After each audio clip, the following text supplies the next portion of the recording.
Hey y'all, it's your girl Carmen from the Tu Novio podcast, season 4. And today is finally the solo episode. I know a lot of y'all have been wondering, okay, are you going to do a solo episode? Not that I don't like having guests. You know, they do uplift the podcast and I do like, talking to another person besides myself. But I feel like I needed to update you all because, one, a lot has happened since I last recorded by myself. One, previously the podcast was just an audio podcast, so you were just able to listen to it on Spotify, Apple Podcasts, wherever you listen. And I never had video. Two, I went through a very traumatic year last year, so I'm gonna, quickly catch you up on that and as to why I took such a long break.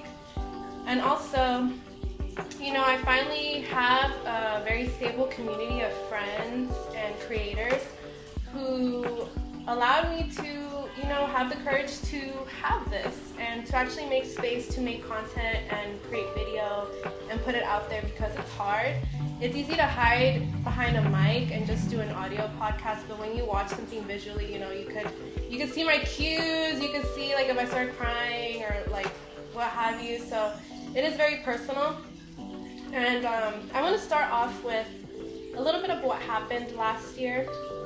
So this episode is titled, Broke Ain't No Joke. And if you've been with me since the pandemic, that was the first podcast episode that I ever did. That's honestly what started me wanting to be in the podcast space. That podcast has a lot of memories for me. Good and some not so good, but honestly I am super proud of how far we took Broke Ain't No Joke, and if it wasn't for that I wouldn't be doing Tu Novio podcast. So if you're watching, thank you so much, and yeah, I'm super excited to keep this going. Last year, which is so crazy that it was almost a year ago, I went through a crisis.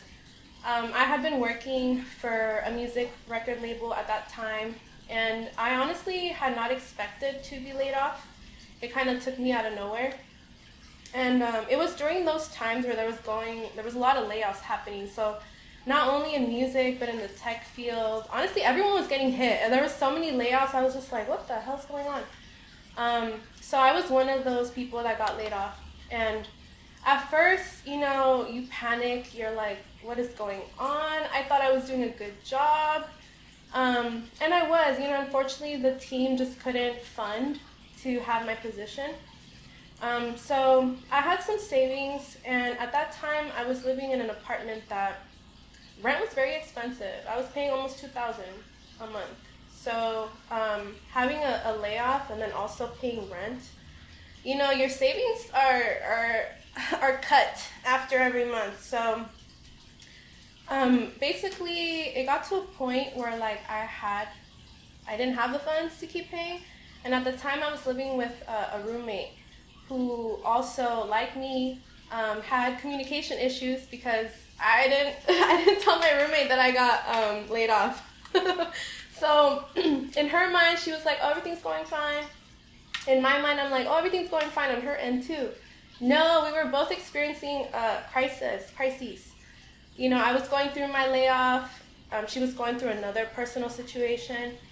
And unfortunately, I was the one paying rent for the both of us. And it came to a point where I was like, you know what? I can't do it anymore. I had to let her know. And during this period of time, I was trying to, be in my creative bag, like be outside. I feel like if you were on Instagram following me during January through February of last year, you would think everything would be fine because I don't really post the hardships, and there's nothing wrong if you do or you don't. But I'm a type of person that sometimes at that time, and I'm saying like the old Carmen wouldn't post her hardships. Now I really don't mind, obviously, since I'm sharing with y'all. But at that time, you couldn't tell that I was going through like a situation. You would be like, oh, she's having fun, she's doing all of this. And I was. But at the same time, I was also like, I might get evicted. And my apartment was not a rent-controlled apartment. I did not have any safety or anything. So fast forward, I got a notice, and I had to let my roommate know because, she was living with me. So, yeah, I was like, man, how am I going to break this to someone who also has a situation that I had found out later? And it kind of just escalated everything because I'm like, man, it kind of puts you in a situation where, it's a series of events. And I do believe that I am in the situation that I am in even now because of a series of events and things that I haven't done. But it is a learning lesson, so I'm taking it all in. Long story short, during that period of time that I was going through my eviction, I was working part-time jobs and things like that, but it wasn't enough. I was barely making it. And unfortunately that housing, the leasing office was like, hey, we've been very kind and generous to you, but after this, you need to leave that apartment or you'll have an eviction notice on your record. So we basically had to leave. And what sucks was that on the day that I got the letter, so I didn't have an eviction notice on the record, but they were like, you need to go. I had an event. And if y'all were there or if you support Single as Fuck Party, then that night I was going through it. Not only did I have to, host an event, and this was last October, but I had to pretend like nothing happened.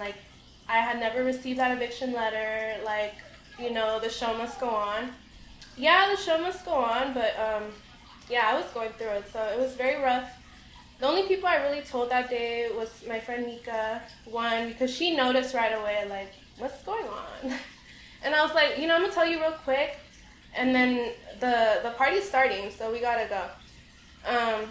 Also, during that situation, I was going through something. I had made a no contact, officially with someone that I was with, a situationship that lasted too long because, one, I wasn't, being real with my boundaries. And also, I was getting, led by someone that was taking advantage of me emotionally. So, yeah, I was going through a lot that night. And then at the Single as Fuck party, that person walks in. So not only was it oh, you need to leave your apartment, you got a month. You got 30 days to move out or you have an eviction on your record. But also, the ex-situationship walked in. He walked in, not dressed for the occasion, in Crocs. Not that there's anything wrong with people that wear Crocs. I like Crocs. But it's he looked like he just woke up that day and he was like, I'm going to go support Carmen's event. At least he could have dressed up. He didn't. But yeah, so my ex-situationship wasn't my event. I had to move out. All of that happened. But I want to say thank you, God, for all of that, because Single as Fuck Party would have never started if I had never lost my job. Because when I lost my job, I had way more free time. I did, for real. I was working out. That's why if you were on Instagram, seeing me from February up until October, you would have never thought that I was going through a crisis, emotional crisis.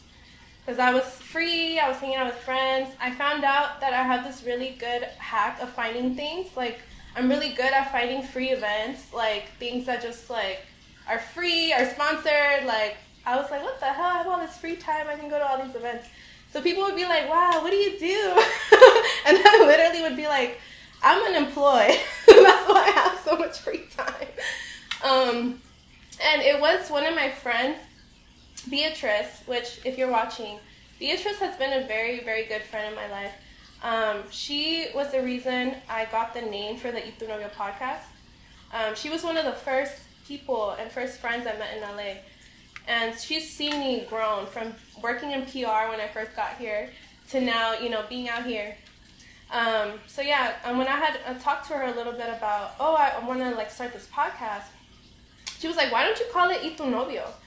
And if you don't speak Spanish, Tu Novio just means where's your boyfriend. There's this saying in the Latino community, people are always asking you where's your partner? Do you have a boyfriend? You could have, 4 degrees. You could have the best looking car, and your parents and family will still ask you, why are you single?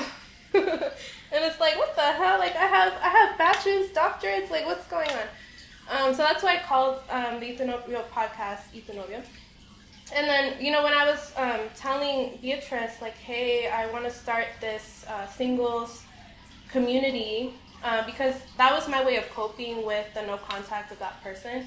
When I, decided I didn't want any contact with that person, which took a lot, I realized when I saw around me, I'm like, I don't really have a lot of people to lean on. I had friends, but I didn't have a community. And I didn't have a community of like creatives that I could call friends to. Because there are different types of friends. There are friends that, you kick it with, you could even share life experiences. But it's also a difference having friends that are creative, because they understand, Not everyone understands the creative side, and that's fine. But when I knew, I'm like, man, like I want to create all these things, and I really don't have friends that do that. So I was like, okay, let me do this. Let me start these parties, because I was single, and I was like, I don't really want to date, but I want to help others. I'm like, that'll help me too, to meet people. Because Single as Fuck Party, it's not just for you to connect with someone that you want to date. It's to make friends, and then the rest is up to you. So Beatrice was just talking to me, and she was like, you should celebrate your Single as Fuck season. And I was like, you know what? Let me call it Single as Fuck Party. But yeah, all of that happened. And then fast forward, I did move out. I moved out of that apartment because I could not have an eviction on my record. Like, that really does, it fucks up a lot of things for you. Like, so I had to leave. So I had to do an emergency move. That period of time really taught me a lot. Friends that can make space for you during those difficult times. And I also learned that there are friends that can't make space for you, but that doesn't mean they're not your friends. It's very tough, like finances and money, like it can make people feel some type of way, but that doesn't mean they're a bad person. It just means that they can't hold space for you, and that's okay. So yeah, during that time, I had a lot of friends that were able to show me love and show me space, and even some friends that could not open up in that sense, but they were like, you got this, I believe in you, like this is nothing, like you're gonna be fine. And then the power of social media, I was literally DMing people, because I only had 30 days to move. I was like, I'm just going to DM everybody I follow and be like, I'm looking for a place to live. And that's how I came across my current roommate. Literally, God, I don't know who, because if you're from LA or just a big city in general, finding housing in less than 30 days is tough. It's very tough. Not only you have to pay security deposit, but first month's rent, all of that good stuff. I connected with my current roommate at the time, and she was like, boom, like I have a situation, is this something you want to do? It happened so quickly, and she was like, it's going to be this much, and she's like, you don't even have to pay a security deposit. How crazy that the amount of money I had in my account literally just covered that. So I was like, you know what? I'm going to move here. Moving was so hard because my apartment in K-Town, man, it was so beautiful. But I know I can do way, not better, but I will have something more that's for me. But it was hard. It just taught me a lot about like how much energy, physical things we put into. Like for example, this table. I was like, I don't want to let go of this table. It's like, this table's not going to fit in your new housing situation, so you need to let go of it. That just really taught me a lot about, materialistic things. Yes, they're nice, but if you're ever in a situation like that, look to your left, look to your right. The people that are there, that's way more valuable than a table. And I was able to, to move some of the stuff that I was able to take with me. I downsized tremendously, but yeah, I was like, honestly, this is all I need. So it really taught me a lot about material things. It taught me a lot about myself. What exactly do I value? And then fast forward, I've been in that location since February of this year. So it's already been, a whole year since I moved in, since I did all of that. And then boom, I was like, all right, I'm here. Like, let's get it going. I got a new job at that time. It was so crazy. There were so many blessings right after I moved out of my apartment and got into this new situation. I got a new job in a media company, an entertainment media company that at that time I was like, what the hell? This is like my dream job. And I worked there up until August. So from February until August, I was there. And one thing that I'm going to tell y'all, if you're a creative, we have this thing in our head where we think like, if I just get this thing, I will be satisfied.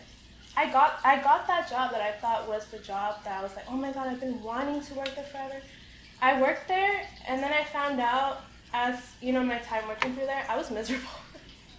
I was like, how could this be? I thought that this job was like the job for me. And once doing it, I was like, you know what? It's not. How crazy is that?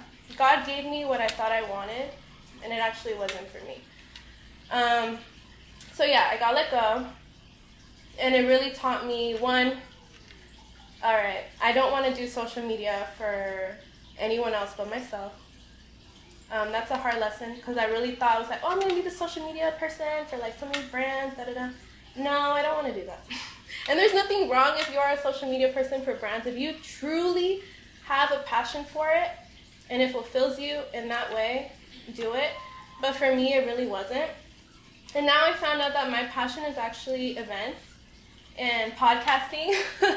So I need to focus more of my attention on producing events, curating events, learning more about that, because that's a space that is pretty new. I mean, I started Single as Fuck Party a year ago.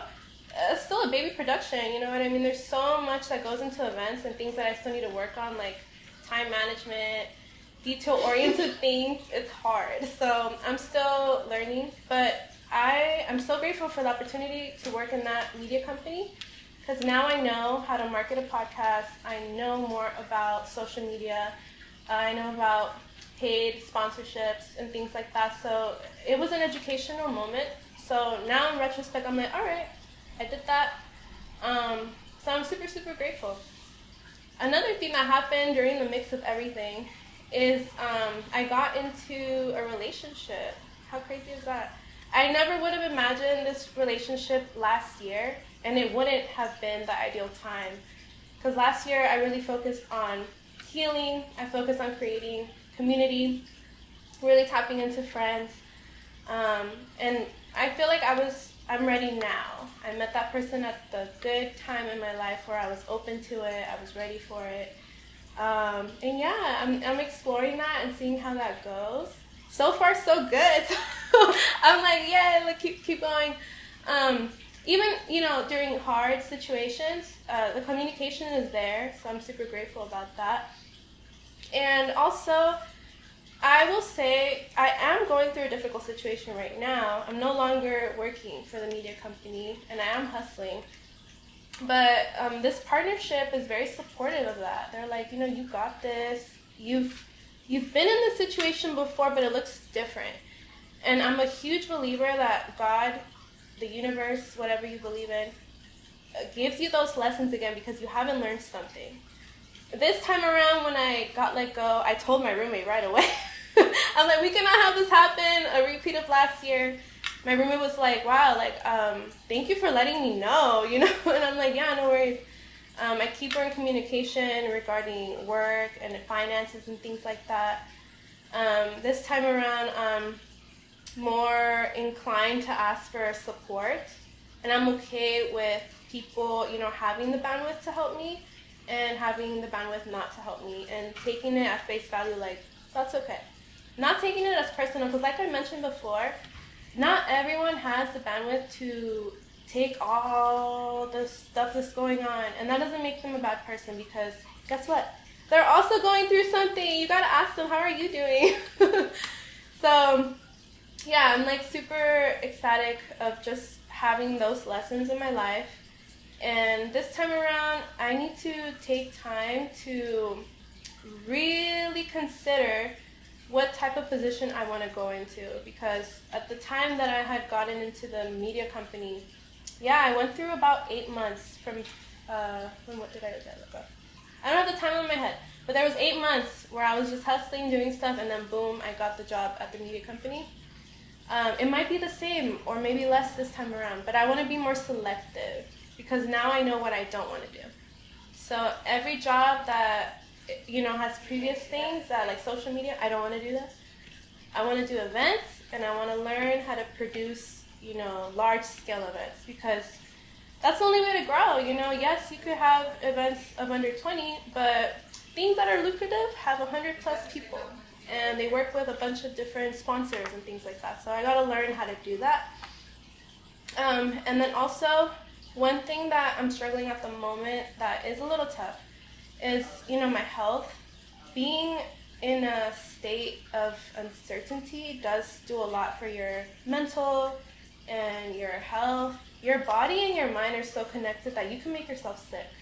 And I'm definitely someone that is so in tune with their body that I can break down in hives, weight gain, like things just are very unstable sometimes. So I have to remind myself that it's okay if I have, uncertain moments or not the nicest thoughts, but to get back into it, take breaks. I do get drained, don't get me wrong. Like after events, the next day I just feel so depleted because you give so much energy. Because I know I'm like that, I need to take at least 1 or 2 days before getting back to the grind. And that's okay. And also, I'm on my own time. I'll communicate with you how I'm feeling, and however you receive it, that's how you receive it. But I'm at least letting you know. So, yeah, that's where I am right now. I'm excited, to just keep going. I hope that I can have some more blessings along the way. Even though, I'm in a state of uncertainty, there's a lot of really cool nuggets here and there. Like, I'm working with friends, I'm collaborating, I'm watching literally all of my friends from a year ago, which is crazy. I met all these people a year ago. Like, we're not in the same position that we were, and it's only gonna get bigger and more active, so I'm just bracing myself for all of that. And if you are in a similar situation like me, definitely tap into community or create your own. That's honestly how it works. If you feel like you don't have that community, start one. And that's my 2 cents for now. And being broke is really a mentality because I'm not broke. I got a lot of blessings. So, yeah, enjoy this podcast episode. Don't